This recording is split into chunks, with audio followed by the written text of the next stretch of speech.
K K Shailaja teacher, ഇനി നമുക്ക് കുറെ കൂടി സ്പെസിഫിക്കായ ഇതിൻ്റെ സാങ്കേതികത്വം വിട്ട് സ്പെസിഫിക്കായ പൊളിറ്റിക്സിലേക്ക് പോകാം. അതായത് ഇവിടെ കോൺഗ്രസ് ചോദിക്കുന്നത് രാഹുൽ ഗാന്ധിയെ എന്തിനാണ് ഈ ഘട്ടത്തിലും പരാമർശിച്ചത്?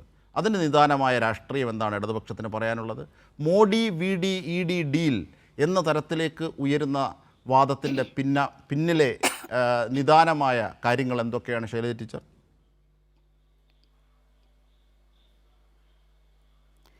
അത് സ്വാഭാവികമായിട്ടും കോൺഗ്രസിൻ്റെ പ്രതികരണവും അതുപോലെ തന്നെ പെരുമാറ്റവും തന്നെയാണ് അങ്ങനെയൊരു വർത്തമാനത്തിലേക്ക് എത്തിക്കുന്നത്. കോൺഗ്രസ് എന്ന് പറയുന്നത് ഈ രാജ്യത്തെ ഒരു ദേശീയ പാർട്ടിയാണ്. അവർ വളരെയേറെ തകർന്നു പോയെങ്കിലും ഇപ്പോഴും ഞങ്ങളെല്ലാം കരുതുന്നത് അത് നമ്മുടെ ഒരു മതേതര പാർട്ടിയാണ് എന്ന നിലയിലാണ്. പക്ഷേ കോൺഗ്രസിൻ്റെ പെരുമാറ്റ രീതിയിലല്ല വരുന്നത്. ഇന്ന് ഇന്ത്യ രാജ്യം തന്നെ അകപ്പെട്ടിരിക്കുന്ന വലിയ അപകടത്തെക്കുറിച്ച് ഈ കോൺഗ്രസ് ആലോചിക്കുന്നുണ്ടോ? അവരുടെ കണ്ണിൽ ഏറ്റവും പ്രധാനപ്പെട്ട ശത്രു ആരാ? കമ്മ്യൂണിസ്റ്റ് പാർട്ടി ഓഫ് ഇന്ത്യ, മാർക്സിസ്റ്റാണ്. ഇവിടെ കേരളത്തിൽ ഒരു സംസ്ഥാനത്ത് CPM-നെ പരാജയപ്പെടുത്താൻ കോൺഗ്രസ് എന്തെല്ലാം സമീപനമാണ് സ്വീകരിച്ചത്?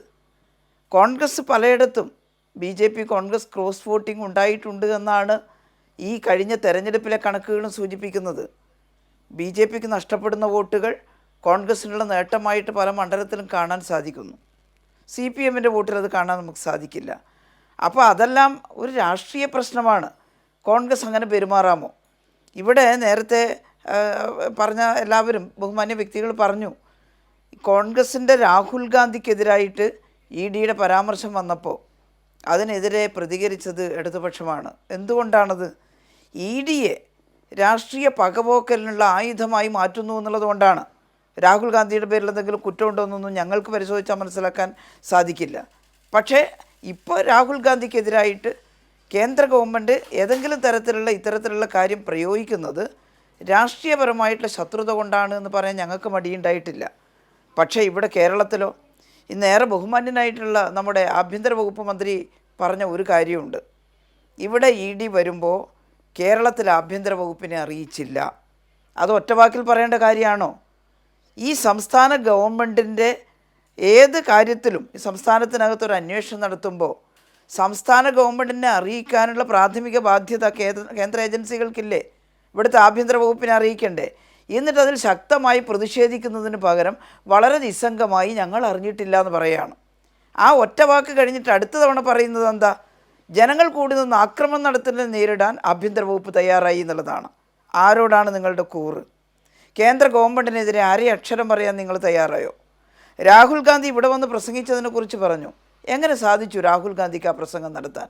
അദ്ദേഹം അത് പറയും. കേജ്രിവാളിനോട് അദ്ദേഹം എടുത്ത സമീപനമുണ്ട്. ഇവിടെ വന്നിട്ട് അദ്ദേഹം ഒരു മടിയില്ലാതെ ഈ ഒരു ചൊല്ലുണ്ട്, ചക്ഷുശ്രവണ കളസ്തമ ദുർധരം ഭക്ഷണത്തിന് ശ്രമിക്കുന്നത് പോലെ എന്ന് പറഞ്ഞിട്ടൊരു ചൊല്ലുണ്ട്. അതുപോലെ EDയുടെ പിടിയിൽ അകപ്പെട്ടിരിക്കുന്ന കോൺഗ്രസിൻ്റെ ഒരു നേതാവാണ് അദ്ദേഹം. എന്നിട്ട് ഇവിടെ വരുമ്പോൾ മാർക്സിസ്റ്റ് വിരോധമാണ് കാണിച്ചത്.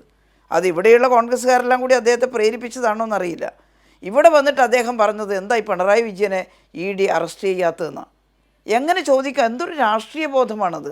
അതെങ്ങനെയാണ് ചോദിക്കാൻ അദ്ദേഹത്തിന് സാധിച്ചത്?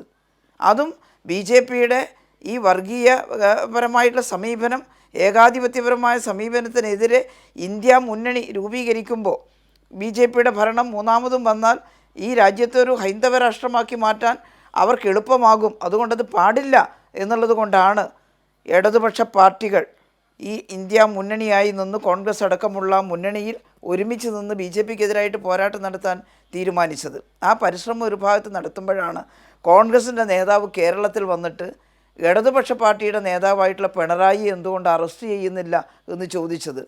ഈ രാഷ്ട്രീയ ധാരണക്ക് എന്താ അതിന് പേര് പറയേണ്ടതെന്ന് എനിക്കറിയില്ല. അതുകൊണ്ട് തന്നെയാണ് ഇവരുടെ ഈ രീതിയിലുള്ള പ്രകടനം കൊണ്ട് തന്നെയാണ് കോൺഗ്രസും കൂടി കൂട്ടുചേർന്നുകൊണ്ടാണ് ഇങ്ങനെയൊരു അന്വേഷണം ഇപ്പോൾ നടന്നത് എന്ന് ഞങ്ങൾ പറയുന്നത്. അല്ലായിരുന്നെങ്കിൽ അവരുടെ പ്രതികരണം ഇങ്ങനെ ആകുമായിരുന്നില്ല. വളരെ ശക്തമായി ഞങ്ങളോട് ആലോചിക്കാതെ ഇവിടെ വന്ന് ED ഒരു പൊടുന്നനെ ഒരു റെയ്ഡ് നടത്തിയത് ശരിയല്ല എന്ന് പറയാനുള്ള ആർജവം കേരളത്തിലെ കോൺഗ്രസ്സുകാർ കാണിക്കണമായിരുന്നു. അതവർ കാണിച്ചിട്ടില്ല. ഈ 10-12 സ്ഥലത്ത് റെയ്ഡ് നടത്തുന്നതിൻ്റെ കൂടെ കേരളത്തിലെ CPM-ൻ്റെ നേതാവായിട്ടുള്ള പിണറായിയുടെ വീട്ടിലും പിണറായിയുടെ മകൾ വീണയുടെ വീട്ടിലുമെല്ലാം റെയ്ഡ് നടത്താൻ ഉപോത്ബലകമായിട്ടുള്ള കാര്യം എന്താണ്? അതാണ് നമ്മൾ നേരത്തെ പറഞ്ഞത്. അതിന് അനുബന്ധമായിട്ടുള്ള ഏതെങ്കിലും തരത്തിലുള്ള ഒരു ക്രൈം ഉണ്ടോ ഇതിനകത്ത്? SFIO ചൂണ്ടിക്കാണിച്ച വളരെ വെയ്ഗായിട്ടുള്ള, അവിടെയുള്ള CMRലെ ഏതോ ഒരു ഉദ്യോഗസ്ഥനോട് ചോദിച്ചപ്പോൾ ടാക്സ് അടച്ചിട്ടില്ല എന്നോ മറ്റോ പറഞ്ഞ വളരെ വെയ്ഗായിട്ടുള്ള ഒരു സ്റ്റേറ്റ്മെൻറ്റിനെ അടിസ്ഥാനമാക്കിയിട്ട് ഇങ്ങനെ ഒരു അന്വേഷണം നടത്താമോ? CMRL എന്ന് പറയുന്ന കമ്പനി തന്നെ വളരെ വ്യക്തമായിട്ട് ഞങ്ങൾക്ക് പരാതിയില്ല. കാരണം ഒരു കമ്പനിയുമായിട്ട്, പുറത്തുള്ള ഒരു കമ്പനിയുമായിട്ട് കരാറുണ്ടാക്കുമ്പോൾ ഒരുപാട് വ്യവസ്ഥകളുണ്ടാകും. അതിലൊന്നാണ് ആനുവൽ മെയിൻ്റനൻസ് കോൺട്രാക്റ്റ്.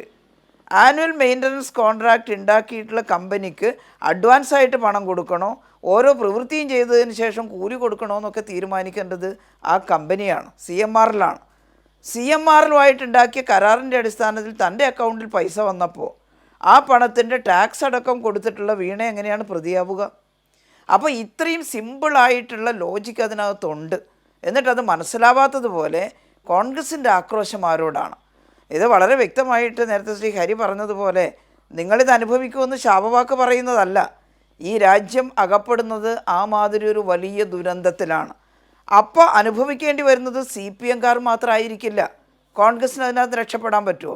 രക്ഷപ്പെടണമെങ്കിൽ ഒരേ ഒരു കാര്യമേ ഉള്ളൂ, അത് കോൺഗ്രസിൻ്റെ നേതാക്കന്മാരെല്ലാം BJPയിലേക്ക് ചേക്കേറുക.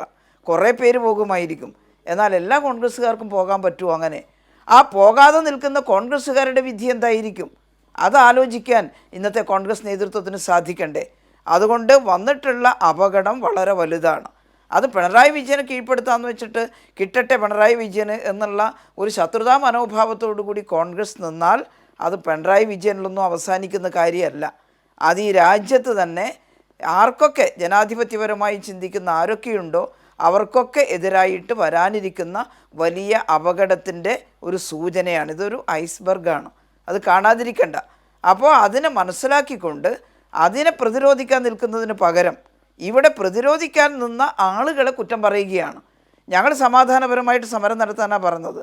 ഒരു സ്ഥലത്ത് ഒരു സംഘർഷം ഉണ്ടായി എന്നുള്ളത് ശരി, അതിനൊന്നും ഞങ്ങൾ ന്യായീകരിക്കുന്നില്ല. എന്നിട്ട് മാന്യമായിട്ട് അങ്ങനെ ഉണ്ടെങ്കിൽ നിങ്ങൾ ചൂണ്ടിക്കാണിച്ചാൽ പ്രതികളെ ഹാജരാക്കും എന്നുള്ളത് തന്നെയാണ് പറഞ്ഞത്. പാർട്ടി ഓഫീസിലേക്ക് പട്ടാളത്തെ അയക്കും പോലെ പോലീസിൻ്റെ ഒരു വലിയ വ്യൂഹത്തെ അയച്ചു. എന്നിട്ടും അവിടെ വലിയ സംഘർഷാവസ്ഥയില്ലാതെ ഒപ്പിച്ചത് വളരെ മാന്യമായിട്ട് CPIM പെരുമാറിയത് കൊണ്ട് തന്നെയാണ്. അതുകൊണ്ട് മനസ്സിലാക്കുക, ഈ ED എന്ന് പറയുന്നത് കേന്ദ്ര ഗവൺമെൻറ് രാഷ്ട്രീയ എതിരഭിപ്രായമുള്ളവരെ കീഴ്പ്പെടുത്താനുള്ള ഉപകരണമാക്കി മാറ്റിക്കഴിഞ്ഞിരിക്കുന്നു. ഒരു ED മാത്രമല്ല, ഈ ഇന്ത്യ രാജ്യത്തെ പതിയെ പതിയെ പിടിച്ചടക്കി തങ്ങൾക്ക് തോന്നുന്ന അവരുടെ സിദ്ധാന്തത്തെ, മതേതരത്വം ഇല്ലെങ്കിൽ വളരെ വലിയ തോതിൽ എന്താണ് പറയേണ്ടത്, നാളെ പൊട്ടിച്ചിതറിപ്പോകുന്ന ഒന്നാണ് ഇന്ത്യ. അത്രയേറെ മതങ്ങളും അത്രയേറെ ജാതികളും അത്രയേറെ ഭാഷകളുമുള്ള വലിയൊരു ബഹുസ്വരതയുള്ള ഒരു രാജ്യമാണ്. ആ ബഹുസ്വരതയുള്ള രാജ്യത്തെ നാലുപാട് നിന്നും പിടിച്ച് ബംഗാളിനെ കീഴടക്കി. ഇപ്പോൾ കേരളത്തെയാണ് കീഴടക്കാൻ വരുന്നത്.